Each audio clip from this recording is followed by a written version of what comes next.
नमस्कार दोस्तों, बहुत बहुत स्वागत है आप सभी का द देव आईएएस एकेडमी में। हम मध्यकालीन भारतीय इतिहास से संबंधित उन प्रश्नों को यहाँ हल करेंगे जो पिछले 25 वर्षों में पूछे गए हैं। 1995 से लेकर 2019 तक के यूपीएससी सिविल सेवा परीक्षा की प्रारंभिक परीक्षा में पूछे गए हैं। इस लेक्चर में 10 प्रश्नों को हम हल करेंगे और साथ ही साथ उन प्रश्नों से संबंधित अन्य महत्वपूर्ण जानकारी भी जानेंगे जो आगामी परीक्षाओं के लिए बहुत ही महत्वपूर्ण होने वाली है। तो चलिए शुरू करते हैं इन प्रश्नों को।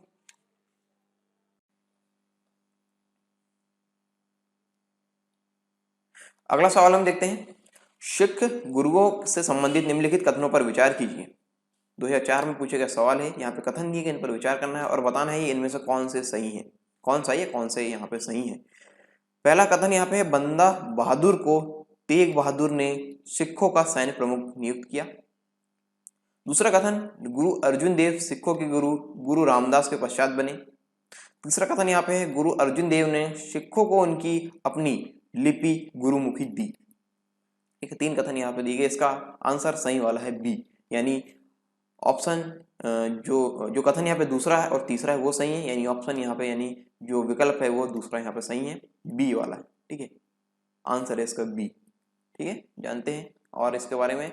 बंदा बहादुर को गुरु गोविंद सिंह ने सिखों की सेना का प्रमुख नियुक्त किया। रामदास के पश्चात गुरु अर्जुन देव हुए। ठीक है, रामदास के पश्चात गुरु अर्जुन देव हुए जिन्होंने सिखों को गुरुमुखी लिपि दी। ठीक है, रामदास के पश्चात गुरु अर्जुन देव हुए जिन्होंने सिखों को गुरुमुखी लिपि यहाँ पे दी। ठीक है, तो इसका आंसर यहाँ पे बी। दो और यहाँ पे कथन 2 और कथन 3 सही है, ऑप्शन यहाँ पे बी। अगला सवाल यहाँ पे है, कौन से वृहत मंदिर की प्रारंभिक अभिकल्पना तथा निर्माण सूर्यवर्मन के राज्यकाल के दौरान हुए। 2006 में पूछे गया सवाल है। पहला ऑप्शन यहाँ पे है श्री मरियम्मन मंदिर, अंकोर वाट मंदिर, वाटू केव्स मंदिर, कामाख्या मंदिर। तो यहाँ पे है ऑप्शन इसका बी ऑप्शन यहाँ पे अंकोर वाट मंदिर। अंकोर वाट का मंदिर हिंदू देवता विष्णु को समर्पित है और इसका निर्माण सूर्यवर्मन द्वितीय के राज्यकाल में प्रारंभ हुआ। यह विश्व की सबसे बड़ी धार्मिक इमारत है। ठीक है, विश्व की सबसे बड़ी धार्मिक इमारत ये है, इसलिए इसका आंसर है यहाँ पे बी, अंकोर वाट मंदिर। ठीक है, अगला सवाल हम देखते हैं, जब राजा वोडियार ने मैसूर राज्य की स्थापना की तब विजयनगर साम्राज्य का शासक कौन था। 2006 में पूछे गया सवाल है। सदाशिव, तिरुमल, रंगा द्वितीय, वेंकट द्वितीय। इसका आंसर है यहाँ पे डी, वेंकट द्वितीय। ठीक है, राजा वाडियार ने 1612 ईस्वी में मैसूर राज्य की स्थापना की। इनके समकालीन विजयनगर का शासक वेंकट द्वितीय था, वेंकट द्वितीय। अगला सवाल, वर्ष 1613 में अंग्रेजी ईस्ट इंडिया कंपनी को कहाँ एक कारखाना यानी जो व्यापार स्थल है स्थापित करने की अनुमति मिली। 2006 में पूछे गया सवाल है। बेंगलोर, मद्रास, मसूलीपट्टनम, सूरत। इसका आंसर है डी, सूरत। ठीक है, 1613 ईस्वी में ब्रिटिश ईस्ट इंडिया कंपनी को सूरत में एक कारखाना स्थापित करने की अनुमति मिली। इस समय मुगल शासक जहांगीर था, जहांगीर के शासनकाल में ये अनुमति यहाँ पे मिली थी, सूरत में जो व्यापार स्थल यानी एक कारखाना स्थापित करने की। आंसर यहाँ पे डी, सूरत। अगला सवाल कथन और कारण से संबंधित है। ये तो कथन यहाँ पे है और कारण यहाँ पे दिए गए हैं। यहाँ पे बताना है कि किस प्रकार इन कूटों पर संज्ञा बैठेगा। तो कथन हम पढ़ते हैं, मोहम्मद बिन तुगलक ने एक नया स्वर्ण सिक्का जारी किया जो इब्न बतूता द्वारा दीनार कहलाया गया। कारण हम देखते हैं इस कथन का।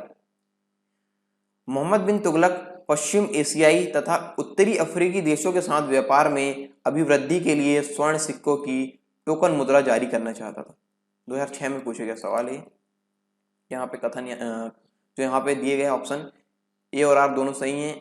आर ए का सही स्पष्टीकरण है और इस प्रकार ये कथन जैसा कि हम पहले पढ़ चुके हैं, ये कथन यहाँ पे दिए गए हैं। हमको बताना है कौन सा यहाँ पे सही है। तो यहाँ पे ऑप्शन यहाँ पे सी वाला सही है, सी। ठीक है, यहाँ पे जो कथन है वो तो सही है लेकिन इसका कारण जो दिया गया है वो गलत है। ठीक है, कथन ये सही है, इसका कारण यहाँ पे गलत है। देखते हैं इसके बारे में और। मोहम्मद बिन तुगलक ने अपने जीवन में कई प्रयोग किए। इसी के तहत उसने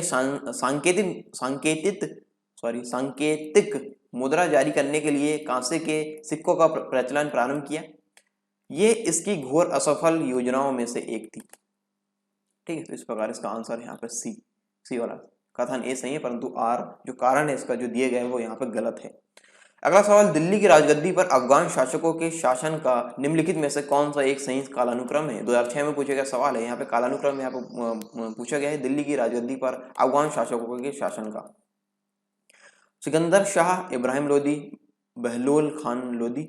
ठीक है, इस प्रकार अगला जो ऑप्शन है सिकंदर शाह, बहलोल खान लोदी और इब्राहिम लोदी। बहलोल खान लोदी, सिकंदर शाह, इब्राहिम लोदी, बहलोल खान लोदी, इब्राहिम लोदी, सिकंदर शाह। तो किस प्रकार का कालानुक्रम यहाँ पे है? तो यहाँ पे हमको देखना है ऑप्शन यहाँ पे सी। ठीक है, ऑप्शन यहाँ पे सी वाला सही है, यानी आंसर है इसका सी। यहाँ पे देखते हैं इनका कालानुक्रम किस प्रकार है। बहलोल लोदी 1451 से 1489 तक रहे और सिकंदर शाह 1489 से लेके 1517 तक और इब्राहिम लोदी का शासनकाल यहाँ पे 1517 से 1526 तक ये रहा। ठीक है, तो इस प्रकार इसका जो कालानुक्रम जो बन रहा है बहलोल लोदी, सिकंदर शाह और इब्राहिम लोदी। बहलोल लोदी, सिकंदर शाह, इब्राहिम लोदी, इसका ऑप्शन यहाँ पे सी वाला सही है, यानी आंसर है सी। अगला सवाल यहाँ पे है, भक्त तुकाराम कौन से मुगल सम्राट के समकालीन थे? 2006 में पूछा गया सवाल है। बाबर, अकबर, जहांगीर, औरंगजेब। इसका आंसर है सी, जहांगीर। ठीक है, जानेंगे इसके बारे में। और तुकाराम 1608 से 1650 के अंतर्गत मराठा भक्त संत थे तथा कृष्ण के अनुयायी थे। ये दो मुगल शासकों के समकालीन थे। जहांगीर 1605 से 1627 तथा शाहजहां 1627 से 1557। ये दो मुगल शासकों के समकालीन थे। किस किस के? जहांगीर और शाहजहां के। तो यहाँ पे ऑप्शन यहाँ पे जहांगीर। ठीक है, ऑप्शन यहाँ पे सी वाला सही है। अगला सवाल यहाँ पे, भारत के इतिहास के संदर्भ में अब्दुल हमीद लाहौरी कौन थे? अब्दुल हमीद लाहौरी 2006 में पूछा गया सवाल है। अकबर के शासन में एक महत्वपूर्ण सैन्य कमांडर, शाहजहां के शासन का एक राजकीय इतिहासकार, औरंगजेब का एक महत्वपूर्ण सामंत तथा विश्वास पात्र, मोहम्मद शाह के शासन में एक इतिवृत्तकार तथा कवि। इसका आंसर यहाँ पे बी, शाहजहां के शासनकाल का एक राजकीय इतिहासकार। ठीक है, तो इसका आंसर यहाँ पे बी है। देखते हैं इसके बारे में। और अब्दुल हमीद लाहौरी एक यात्री था जो शाहजहां के शासनकाल में भारत आया, जिसे शाहजहां ने राजकीय इतिहासकार नियुक्त किया। इसने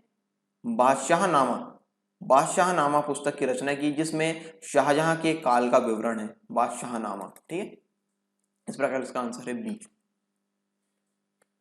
अगला सवाल, प्रसिद्ध विजय विठल मंदिर जिसके 56 तक्षित स्तंभ संगीतमय स्वर म्यूजिकल नोट्स निकालते हैं, कहाँ अवस्थित है? 2007 में पूछा गया सवाल है। बेलूर, भद्राचलम, हम्पी या श्रीरंगम। इसका आंसर यहाँ पे सी, हम्पी। ठीक है, हम्पी। विजय विठल मंदिर हम्पी में अवस्थित है, जो विजयनगर साम्राज्य की राजधानी थी। इसका निर्माण कृष्णदेव राय द्वारा कराया गया, इसलिए इसका आंसर है यहाँ पे सी। ठीक है, हम्पी। अगला सवाल यहाँ पे हम देखते हैं, किस मुगल सम्राट के काल में इंग्लिश ईस्ट इंडिया कंपनी ने भारत में अपना सर्वप्रथम कारखाना स्थापित किया? ये रिपीट हो रहा है सवाल। ठीक है, ये पहले भी हम पढ़ चुके हैं। अकबर, जहांगीर, शाहजहां, औरंगजेब। 2008 में भी ये सवाल पूछा गया है। इसका आंसर यहाँ पे बी, जहांगीर। ठीक है, जहांगीर। विलियम हॉकिंस जहांगीर के दरबार में आया और इसने जहांगीर से सूरत 1613 में सूरत में फैक्ट्री खोलने की अनुमति प्राप्त की। ठीक है, इसने विलियम हॉकिंस ने। तो ये थे 10 प्रश्न जो पिछले वर्षों के प्रश्न पत्र में पूछे गए हैं। उम्मीद करता हूँ ये सीरीज आपको पसंद आ रही होगी। बने रहे द देव आईएएस एकेडमी के साथ। मिलते हैं अगले लेक्चर में, तब तक के लिए जय हिंद।